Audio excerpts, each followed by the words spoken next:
Hello there everybody and welcome back to Movie Squirm. Today I'm going to be reviewing the 2024 film Trap, and this is directed by M. Night Shyamalan and stars Josh Hartnett, Ariel Donahue and Saliha. When a serial killer goes to a pop concert with his daughter, he realises he has been set up into a trap by the police. Look, I'm always there for when Shyamalan brings a new movie out, especially in the thriller/horror department. I think he's one of the most interesting directors working today, and while all his films aren't great, I mean, a lot of them have been hit and miss with audiences recently, although I did really enjoy Knock at the Cabin from last year.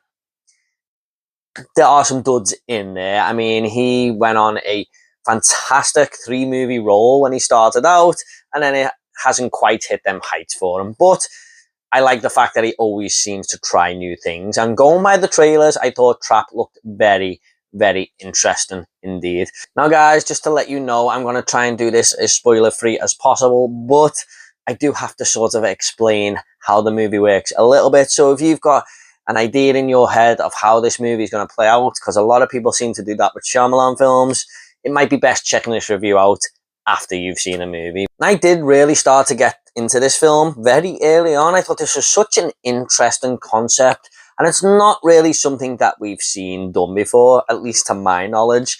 And this butcher character who is going around the town has really put people's lives in danger. Like, a lot of people are wary of him and stuff. And this is all shown in the context of how this arena has been guarded. So the police don't want anyone to get out of here without being checked.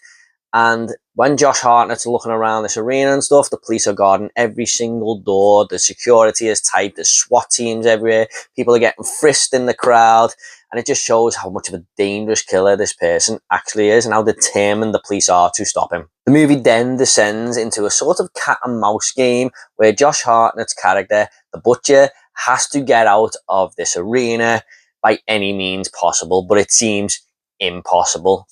It is on total lockdown, and he's got to try and outsmart the feds before they outsmart him.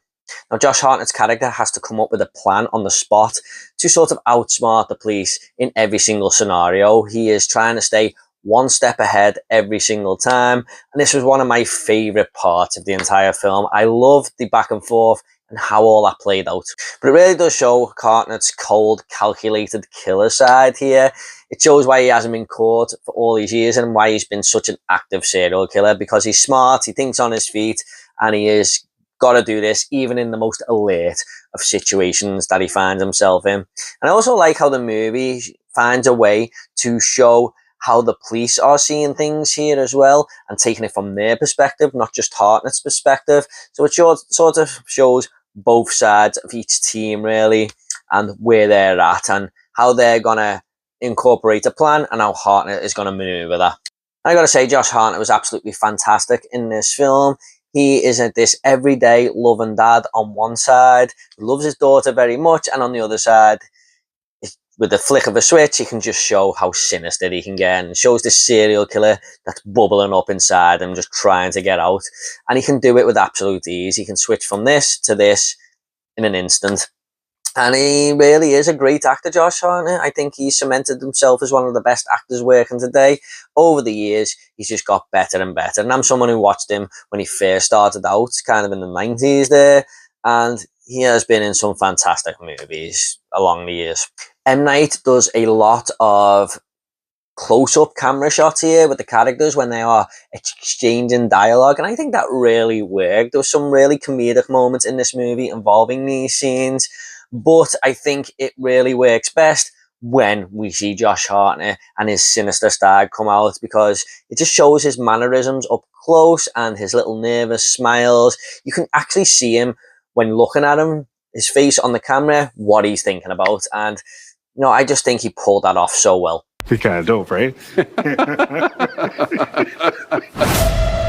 I was really digging this vibe for about the first hour of the movie, but unfortunately, M. Night Shyamalan's bad writing does really start to creep in and take over the entire movie. The film just starts to become full of convenient writing and also head-scratching writing. Yes, both.